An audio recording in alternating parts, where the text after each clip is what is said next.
مسواک پیلو کی تازہ مسواک مسواک کتنے کی ہے؟ 50 روپے دی. 2 مسواک دے دو.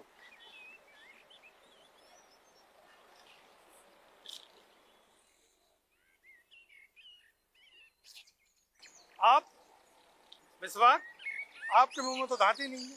آپ مسواک کہاں کریں گے؟ دل چھوٹا نہ کریں. آئیں امیر اہل سنت سے سوال کرتے ہیں. پیارے امیر اہل سنت، آپ سے عرض ہے میرے دوست اور ان کے طرح کی اور بزرگوں کی مشکل آسان فرما دیں. جن کے دانت نہیں ہیں وہ مسواک کی سنت پہ کیسے عمل کریں؟ 1 منٹ، میرا بھی ایک سوال ہے. جن کے نقلی دانت ہو ان پہ مسواک کر سکتے ہیں اور سواب بھی ملے گا. ایک بات اور، ایسا کیا کرے کہ بڑھاپے میں بھی دانت مضبوط ہو؟ اب نکل گئے تو مضبوط کہاں سے رہیں گے؟ نکلی کو سنبھال کے رکھو. ماشاء اللہ بڑا پیارا وہ بنایا ہے مدنی گلدستہ. سوال کہاں بھائی مفتی صاحب آپ بتائیے، خالی مسوڑے پہ مسواک کیسے رگڑیں گے تو کون نکل آئے گا؟ چبائیں گے کیسے؟ چبا تو چلو کوئی دے گا، دوست ہیں نا ان کے دانتوں والے. ماشاء اللہ. تو اس بڑھاپے میں آواز کیسی دی ہے، کیا بات ہے، زبردست. مسواک ویسے پیارے آقا صلی اللہ علیہ وسلم کی پیاری پیاری سنت ہے. اور یہ معتکفین تو نہ لیو تو ابھی فوراً فارغ ہو کر خرید لیں. مسواک یہ سنت تو ہر وقت اپنے ساتھ رکھیں، دل سے کلیجے سے لگا کے، ہے نا، اور استعمال بھی کریں اس کو. ٹھیک ہے، جس کے بعد نہیں ہے اس نے انہیں حاصل کرنی ہے. اب یہ تو 50 روپے والی مسواک تھی، 100 والی بھی آتی ہے.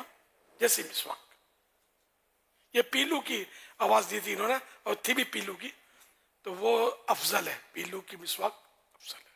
میری پیلو کی نہیں ہے اس وقت، جو ہے وہ کوئی اور ہے. یہ زیتون کی بھی ہے، کہلاتی ہے. اچھا نہیں ہے، اور بیچنے والا زیتون کہہ کر بیچتا تو گناہ گار ہوگا، جبکہ اس کو کنفرم پتا کہ زیتون نہیں ہے. ماشاءاللہ سب لے لو، اور پورا سال پوری زندگی مسواک نہیں چھوڑنی.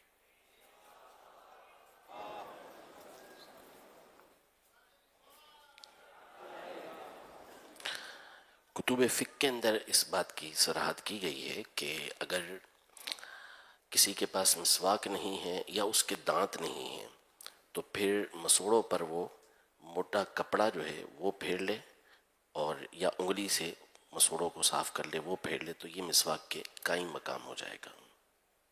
مسواک نہ کرے، ہے نا. یہ جی جو زخمی ہونے کا خطرہ ہے، مسوڑا جو ہے نا گوشت، نقلی دانت کا بھی انہوں نے فرمایا. تو کر سکتا ہے، اس میں کوئی حرج نہیں ہے، لیکن اب ثواب بھی مسواک کی سنت کا تو ثواب مل جائے گا انشاءاللہ عز و جل، کیونکہ صفائی تو اس کی بھی مطلوب ہے، ورنہ ظاہر ہے کہ اس نکال کے صابن سے دھوتے ہوں گے اس کو، وہ کیمیکل. دونوں طرح کے ہوتے ہیں. مسواک سے تو اتنا صاف شاید نہ ہو پائے جتنا یہ اپنے حساب سے نکال کے جو دھوتے ہیں اس کو، شاید بھگو کے بھی رکھتے ہیں، کچھ نہ کچھ کیمیکل. اور بعض وہ ہوتے ہیں کہ جو فکس ہو جاتے ہیں. اب فکس والے جی تو مسواک تو اس پہ انڈرسٹوڈ ہے. اکا دکا تو بہت سو کے ہوں گے فکس دانت کہ گر گیا تو اس کو لگا لیا دوسرا. تو نقلی دانت والے جو ہیں، اگر ان کے اگر مسواک کرنا چاہیں تو ذرا منع بھی نہیں ہے.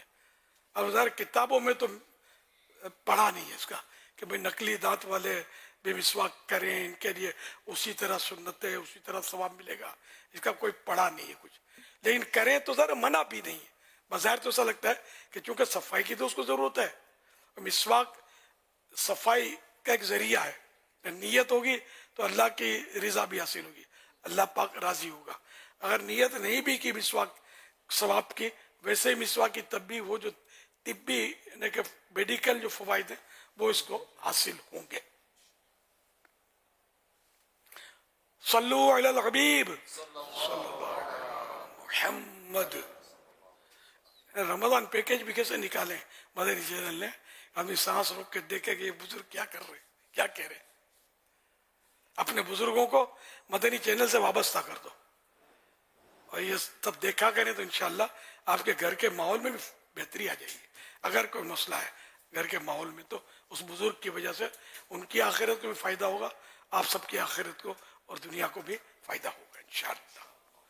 بزرگ بھی دیکھا کریں، بزرگوں کا مدنی چینل جو ہے، یہ غیر بزرگ یعنی جو بوڑھے نہیں ہیں ان کے لیے کوئی نقصان دہ نہیں ہے، وہ بھی دیکھیں، فائدہ ہونا۔ مسواک بزرگوں کا تو پھر بھی کچھ کاٹی چھانٹی ہے استعمال میں، دانت اور نہ دانت مسوڑ ہے، اور جو جن کے دانت ہیں ان کے لیے تو مسواک ہی ہے۔ سب کے فائدے کی بات ابھی ہوئی نا، یہ بہت ساری باتیں بزرگوں کو جو بیان کی جاتی ہے وہ سب کے کام کی ہوتی ہے۔ اور جو بوڑھی خواتین ہوتی ہیں، بزرگ خواتین، بزرگ اسلامی بہنیں، ان کے بھی کام کا ہوتا ہے۔ بزرگوں کے چینل سب کے کام کا ہے، ہر عمر میں انشاءاللہ یہ فائدہ کرے گا دیکھنے والے کو۔ اس کو عام کریں، سب کو بتائیں، اور یہ ایک واحد انوکھا شاید دنیا کا ایک ہی چینل ہوگا، میں نے کہیں سنا نہیں ہے کہ ان بزرگوں کو بھی کسی نے یاد کیا ہو، اور میری برادری ہے یہ، تو مجھے تو خوشی ہونی ہے۔ تو یوں مطلب یہ کہ ان کو بھی معاشرے میں اہمیت دینی چاہیے کہ چلو ٹھیک ہے اگر کسی کا مائنس ہے بھی کسی بزرگ میں، لیکن جوان تو اسی نے کیا تھا آپ کو۔ آپ جو بزرگ آپ کو اچھا نہیں لگتا نا، یاد کریں انگلی پکڑ کے یہ چلا کر لے جاتے تھے آپ کو، ہے نا، خون پسینے کی کمائی سے آپ کی پرورش کی، انہوں نے کھلایا پلایا، آپ کو پڑھایا لکھایا۔ اب بولتے ہیں وہ ٹٹر کرتا ہے، تو بھی وہ ٹٹر کرتا تھا، بستر خراب کر دیتا تھا، کون سنبھالتا تھا؟ بیمار پڑتا تھا، کون سنبھالتا تھا؟ یہی تو سنبھالتے تھے بزرگ۔ جو کل اس طرح بڑھاپا نہیں تھا، آپ کی امی ابو کا سنبھالتے تو تھے نا۔ تو آج یہ کہ ان کو آپ نے سنبھالنا ہے، کبھی بھی ان سے منہ نہیں پھیرنا، چاہیے مار کھا لینی ہے، آنکھ سے آنکھ نہیں ملانی، جوابی کاروائی نہیں کرنی۔ ماں باپ ٹھیک ہے، ان کا حصہ ہے۔ یہ بزرگوں کو بالکل یعنی کہ آپ نے ٹینشن فری رکھنا ہے اپنی طرف سے۔ کل آپ بھی بڈھے ہوں گے یار، آپ کی اولاد آپ کو پھر گھسیٹتی پھرے گی گلیوں میں، مارے گی۔ جو اپنے ماں باپ کا احترام نہیں کرتا، دنیا میں بھی اس کو سزا ملتی ہے، اور کل اس کی اولاد جو ہے سزا کا باعث بن سکتی ہے اس کے۔ اللہ نہ کرے۔ اولاد کا دکھ جو ہے نا، خدا کی قسم بہت بڑا دکھ ہے۔ جن کو دکھ ہوتا ہے یہ وہی سمجھ سکتے، اور کوئی نہیں سمجھ سکتا۔ جن کا بیٹا نافرمان ہو، جن کی بیٹی نافرمان ہو، وہ ماں یا وہ باپ وہ کڑتے رہتے ہیں، دل چلتا رہتا ہے ان کا کہ یار میری بیٹی میرا بیٹا میرا ساتھ نہیں دیتا، میرے ہاتھ سے نکل گیا، مجھے پوچھتا نہیں ہے، خود کھاتا پیتا ہے، موج کرتا ہے، کبھی مجھے نہیں کہتا کہ ابو ٹھنڈا پانی لاؤ، رمضان کا مہینہ ہے، آج ہم نے پکوڑے پکائے، آپ کو بھیج دوں گا، لے کے پہنچ جاؤ یار، قدموں میں خود بھی پڑ جاؤ اور ڈال دو ان کے قدموں میں جو لائے گئے۔ تھوڑی تو پوچھنا بھی ضرورت تھوڑی ہوتی ہے، تو کرنی چاہیے یار اولاد کو۔ کل یہ کماتے تھے اور خوب کماتے تھے، اور آپ کو کھلاتے پلاتے لکھاتے پڑھاتے تھے۔ آپ یہ بزرگ اب نہیں کما سکتے، آپ جو جوان کا ہی کیا بنے یار۔ آج ان کی خدمت کرو، سیوا کرو، میوہ ملے گا، سیوا وانے خدمت۔ تو انشاءاللہ ان کی سیوا کرو گے بزرگوں کی تو میوہ ملے گا۔ بھلے ان کے اخلاق سے، ان کے کردار سے آپ کو پریشانی ہو رہی ہے، بوڑھے ہو گئے، تو اس وقت تو نہیں تھی نا پریشانی، آپ کو بڑا کیا تھا، اب آپ پریشانی اٹھاؤ۔ موقع ملے تو ان کو مدنی چینل دکھاتے رہو گے، تو یہ معلم جو ہے مدنی چینل یہ آپ کا ٹیچر ہے، یہ سیٹ کر دے گا آپ کے ابو کو امی کو انشاءاللہ۔ صلو علی الحبیب صلی اللہ علیہ محمد۔